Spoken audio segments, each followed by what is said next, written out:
အား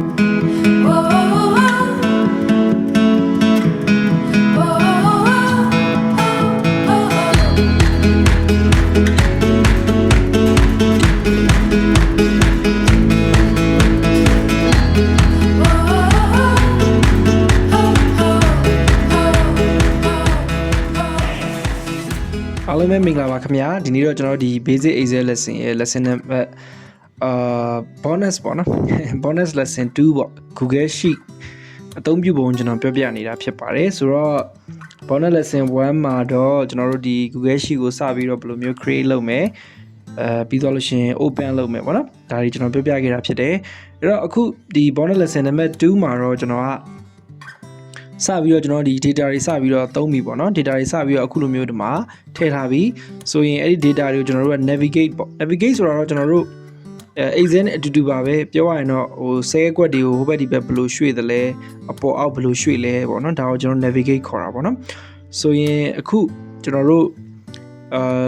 excel နဲ့အတူတူပဲသူကကျွန်တော်တို့ keyboard ပေါ်မှာရှိတဲ့ဒီအပေါ်အောက်ဘေးဘယ်ညာစသဖြင့်ဒီမြားရည်နဲ့လည်းကျွန်တော်တို့ရွှေ့လို့ရတယ်enter နဲ့ရင်အောက်ကျမယ်ပေါ့နော် enter တစ်ချက်နဲ့ရင်သူကဒီ cell ကိုကျွန်တော်တို့ဟို edit လုပ်တာပေါ့နော်ဒီအခုဆိုလို့ရှိရင်ကျွန်တော် enter တစ်ချက်နှိပ်လိုက်တဲ့အခါမှာဒီနံပါတ်2ဆိုတဲ့ cell ကိုသူက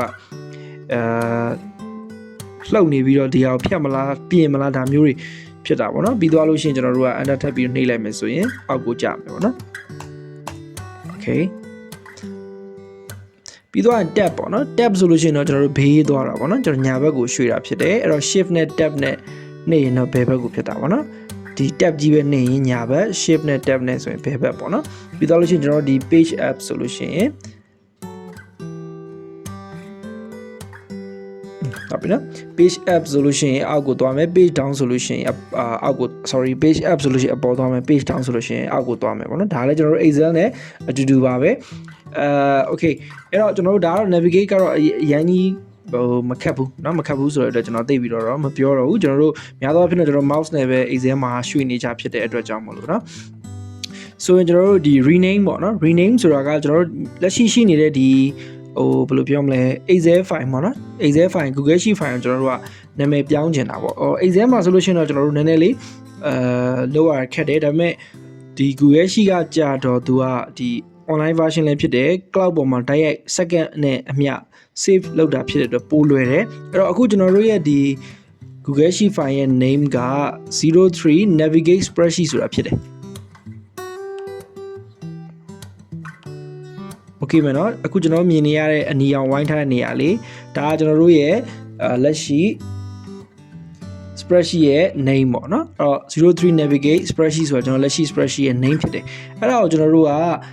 နာမည်ပြင်ကျင်တယ်ဆိုလို့ရှိရင်လွယ်လွယ်ကူကူပဲကျွန်တော်ပြင်နိုင်တာဖြစ်တယ်အဲ့တော့ကျွန်တော်တို့တစ်ချက်အဲ့ဒီပုံမှာ click တစ်ချက်နှိပ်လိုက်မယ်ပြီးတော့ကျွန်တော်တို့ဒီ down ဆုံးလေးမှာ click နှိပ်ပြီးကျွန်တော်တို့ backspace နဲ့ဖြတ်ပေါ့နော်ကိုယ့်ရဲ့ဟာ okay ကျွန်တော်ဥပမာလေးပေးလိုက်မယ်ပေါ့နော်ဒါ rename sheet ပေါ့နော်ပြီး enter နှိပ်လိုက်မယ်ဆိုရင်ခုနကကျွန်တော်တို့ navigate spreadsheet ကနေအခု rename sheet ဆိုပြီးတော့ဖြစ်သွားပြီလေနာမည်ပြောင်းသွားပြီပေါ့နော်ဒါဆိုရင်ဟိုကိုယ့်ရဲ့ spreadsheet ကိုနာမည်ပြောင်းရတာအရန်လွယ်တယ် Google Sheet မှာလေနော် okay ဒါကတော့တနည်းဖြစ်တယ်ပြီးသွားရင်ကျွန်တော်တို့ကဒီ file ပေါ့နော်အခုလက်ရှိကျွန်တော်သုံးနေတဲ့ဒီ Excel file ကိုကျွန်တော်တို့က star ပေးထားခြင်းနဲ့ပြောချင်တာကလွယ်လွယ်ကူကူပြန်ရှားတာလည်းလွယ်အောင်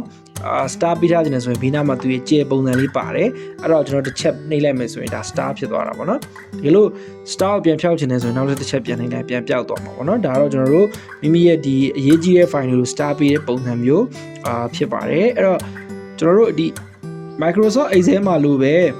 Google Sheet မှာလည်းကျွန်တော်တို့ file တွေကို copy ကူးထားလို့ရပါတယ်ဆိုရင်သူကတော့ကျွန်တော်တို့ဒီ set ထဲမှာသိမ်းမှာမဟုတ်ဘူးသူရဲ့ Google Drive ထဲမှာပဲသိမ်းမှာဖြစ်တယ်ပေါ့နော်အဲ့တော့နှိပ်ရမယ့်နေရာတော့ကျွန်တော်တို့ file ဆိုတဲ့နေရာလေးဖြစ်ပါတယ်အဲ့ဒါကလည်း Microsoft Excel နဲ့အတူတူပဲเนาะအတူတူပဲဖြစ်ပါတယ်အဲ့တော့ file ကိုကျွန်တော်တို့နှိပ်မယ်ပြီးတော့ကျွန်တော်တို့ဒီမှာ make a copy ဆိုတာရှိတယ်တွေ့မယ်เนาะအဲ့တော့အဲ့ဒီ make a copy ဆိုတော့ကျွန်တော်တို့တစ်ချက်နှိပ်လိုက်မယ်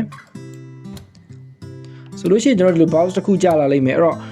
copy of rename sheet တဲ့အဲ့တော့ folder ကတော့သူက my drive လို့ပြောတာနော် my drive ကိုကျွန်တော်တစ်ချက်နှိပ်လိုက်လို့ရှိရင်ကျွန်တော်တို့ Google Drive ထဲမှာရှိတဲ့ဒီ folder လေးတွေကျွန်တော်တွေ့ရမှာဖြစ်တယ်အဲ့တော့ my drive ကိုထပ်နှိပ်ကြည့်ရအောင်အဲ့တော့အများကြီးပေါ့နော်ကျွန်တော်တို့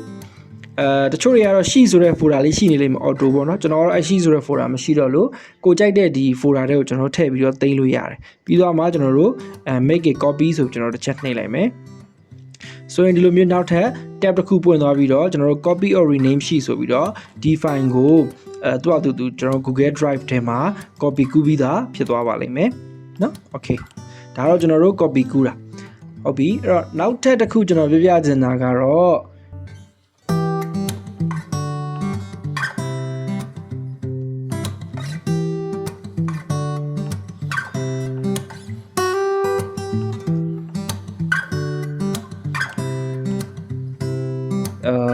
move လုပ်တာပေါ့ဟုတ်ပြီနော် move လုပ်တာကျွန်တော်တို့တွေကလည်းမိမိရဲ့ Google Drive ထဲမှာရှိတဲ့ folder တွေရှိတယ်ပေါ့နော်အဲ့ဒီသိမ်းထားတဲ့ folder တစ်နေရာကနေတခြားတစ်နေရာကိုရွှေ့တာပေါ့နော်အဲ့ဒါတော့ကျွန်တော် move လုပ်တာဖြစ်တယ်အဲ့တော့ကျွန်တော် file ထဲမှာပဲတစ်ချက်ရှာရမယ်ပြီးတော့လို့ရှိရင်ကျွန်တော်တို့ဒီမှာ move ဆိုတာရှိတယ်move ဆိုတာရှိတယ်အဲ့တော့အဲ့ဒီ move ကိုကျွန်တော်တစ်ချက်နှိပ်မယ်အဲ့တော့ကျွန်တော်တို့ဘယ်တဲ့ကို move လုပ်ချင်လဲပေါ့နော်ဒီထဲမှာကျွန်တော်ဒါကတော့မိမိရဲ့Google Drive ထဲမှာရှိတဲ့ folder တွေပေါ့နော်အဲ့တော့ထပ်ပြီးတော့တွေ့ကျင်ဒီတောင်းကမြားလေးကိုတစ်ချက်နှိပ်လိုက်မယ် back okay တော့ဒါကတော့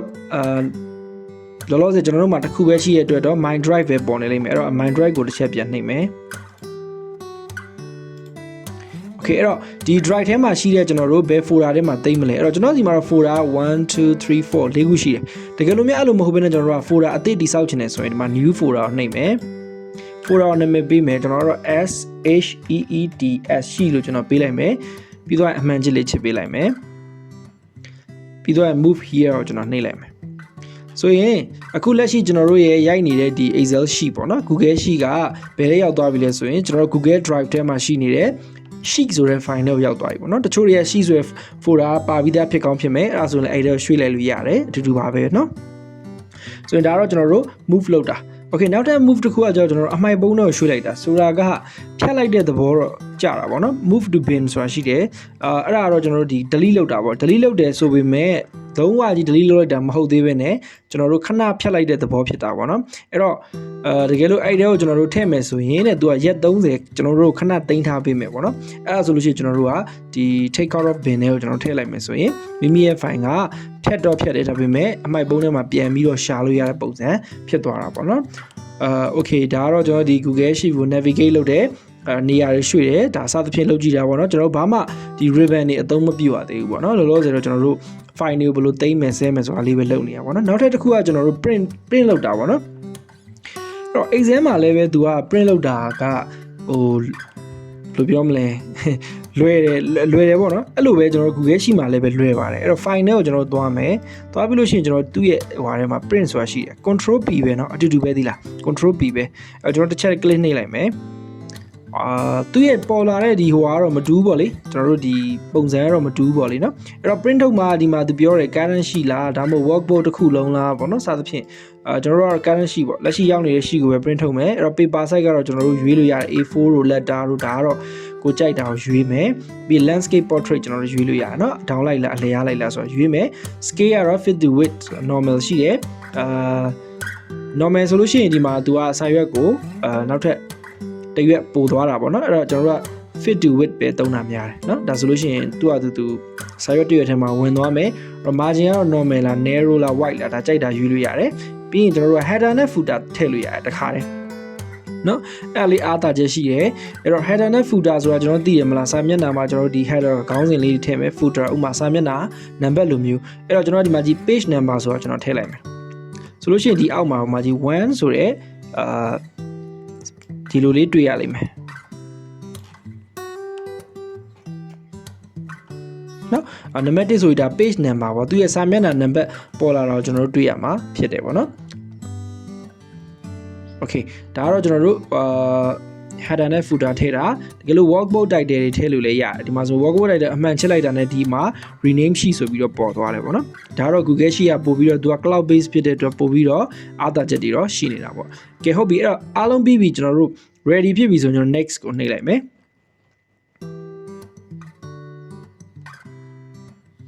okay next ကိုနှိပ်တဲ့အခါမှာကျွန်တော်စီမှာတော့ download ဆိုပြီးပေါ်လာတယ် sorry ဘာကြောင့်ဒီလိုဖြစ်ရလဲဆိုရင် ကျွန်တော်မှာ printer မရှိဘူးကွန်ပျူတာချိတ်ထား printer မပါတဲ့အခါမှာသူကဟိုတခါလဲကျွန်တော်တို့ PDF file အနေနဲ့ပဲတခါလဲသူက download ဆွဲချလိုက်တာပေါ့နော်တကယ်လို့မိတ်ဆွေစီမှာက printer နဲ့ချိတ်ထားတယ်ဆိုရင်တော့ printer စီကိုပို့ပေးပါလိမ့်မယ်အဲ့တော့ printer ကိုရွေးပြီးတော့ကျွန်တော်တို့ print ထုတ်လိုက်ရုံပဲပေါ့နော်ဒါကတော့ကျွန်တော်အနေနဲ့ကျွန်တော်အားနည်းချက်ဖြစ်ပါတယ်ဆိုတော့ okay ဒါဆိုလို့ရှိရင်အားလုံးပဲဒီအခုကျွန်တော်ရှင်းပြခဲ့တဲ့ဟို spreadsheet lesson ကို bonnet lesson 2ကိုအားလုံးပဲနားလည်မယ်လို့ကျွန်တော်ယူဆပါတယ်အဲ့တော့ basic AZ ကတော့ဒီလောက်ပါပဲတကယ်လို့များGoogle Sheet ကိုလည်းဆက်ပြီးတော့သင်စေခြင်းနဲ့ဆိုရင်ကျွန်တော်အနေနဲ့ comment မှာဖြစ်ဖြစ်လာပြီးတော့ရေးပြပါပေါ့နော်ဆက်ပြီးတော့သင်ပေးပါမယ်အရန်ကိုတက်တာတဲ့နှုံထားတစ်ခုနဲ့ပေါ့နော်ဆိုတော့အားလုံးကိုကျေးဇူးအများကြီးတင်ပါတယ်ကျွန်တော်နောက်ထပ်သင်ခန်းစာတွေမှာလည်းပြန်ပြီးတော့ဆုံပါမယ်ခင်ဗျာ